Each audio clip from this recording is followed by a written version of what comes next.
Coucou les amis, on se retrouve pour les tirages astrologiques du mois de mars, pour le mois de mars, vos énergies, vos perspectives, voilà, vos influences. Pour le mois de mars, on démarre avec les Capricornes, parce que je me suis trompée en fait, je voulais démarrer par les Verseaux, parce qu'on est en février, donc normalement je démarre avec le signe du mois, mais je me suis trompée. Donc là, j'ai déjà tiré les cartes pour les Capricornes, donc c'est parti pour les Capricornes.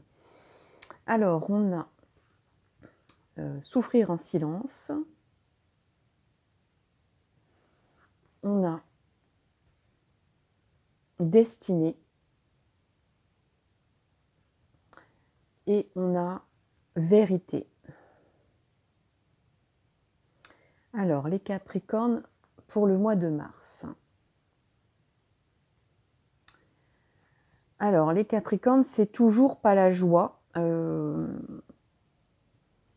Pour certains, hein, pour en tout cas les personnes qui consultent cette vidéo et qui sont du signe du Capricorne, il y a quelque chose qui vous fait, il y a comme une blessure intérieure qui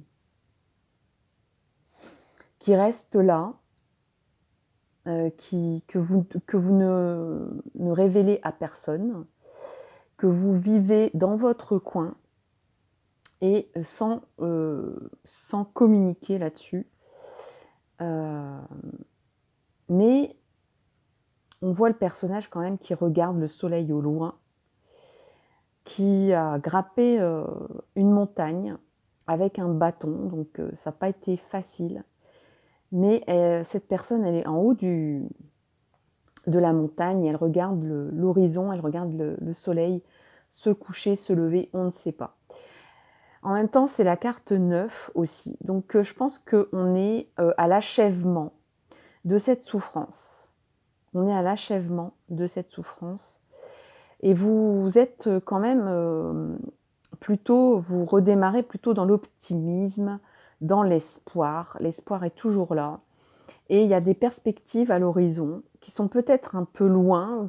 Peut-être que c'est peut-être pas encore accessible pour vous. Vous avez dû grimper une montagne pour voir les choses d'en haut. Vous avez pris du recul, mais c'est encore un peu brumeux.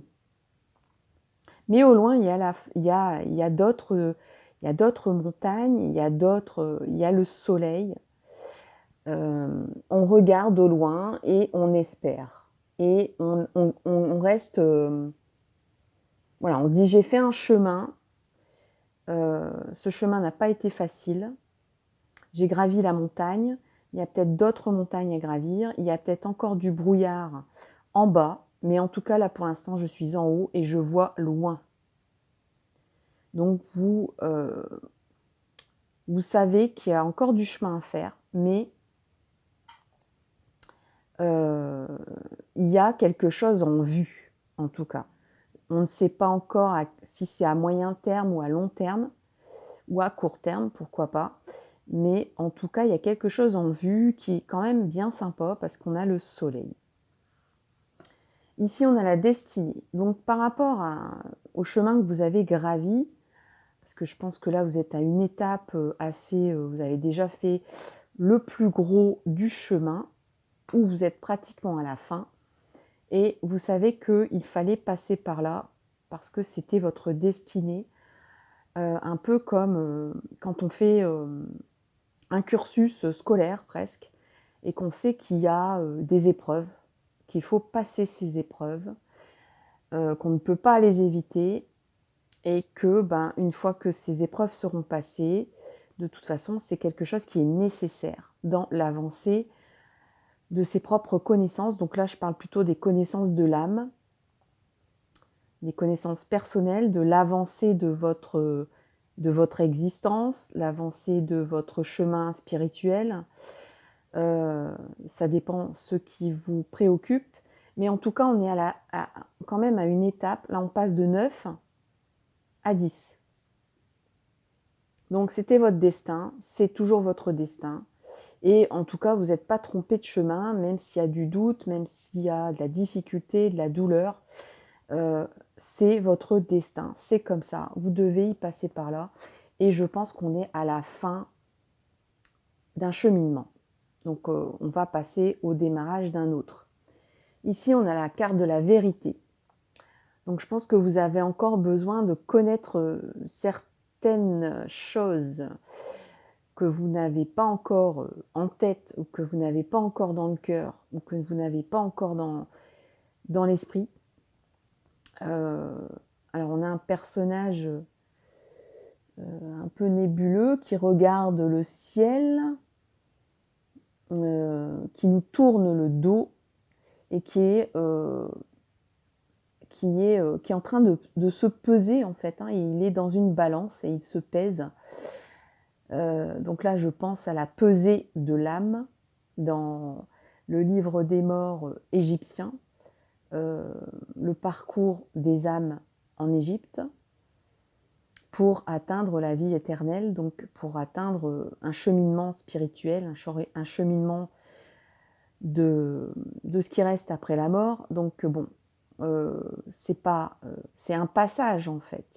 C'est le symbole d'un passage. Peut-être qu'on fait du tri, peut-être qu'on passe peut-être d'un chapitre à un autre de sa vie. C'est peut-être compliqué, c'est peut-être douloureux. Et là, vous êtes en train de peser le pour et le contre en cherchant la vérité.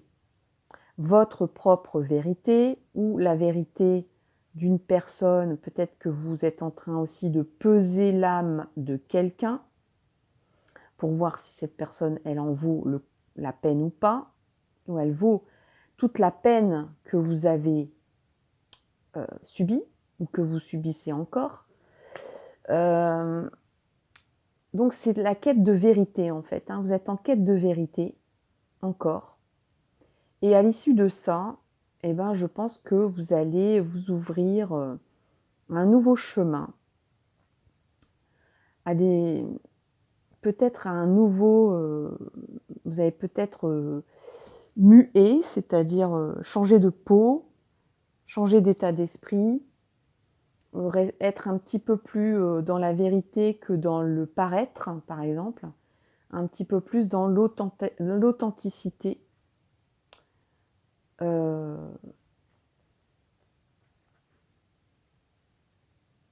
Donc c'est un cheminement d'âme, c'est un cheminement spirituel que vous êtes en train de faire, ou un cheminement intérieur personnel sur votre propre chemin de vie, de destinée, de cœur.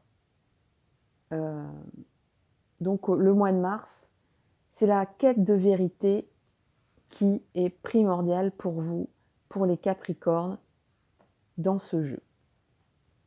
Voilà les Capricornes, je ne vais pas plus loin pour le mois de mars. J'ai décidé de faire des petites vidéos flash pour on va dire les aspects, les énergies mensuelles astrologiques.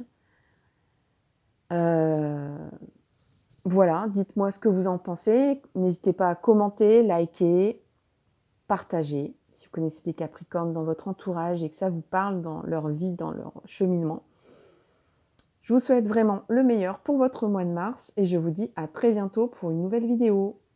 Bye bye!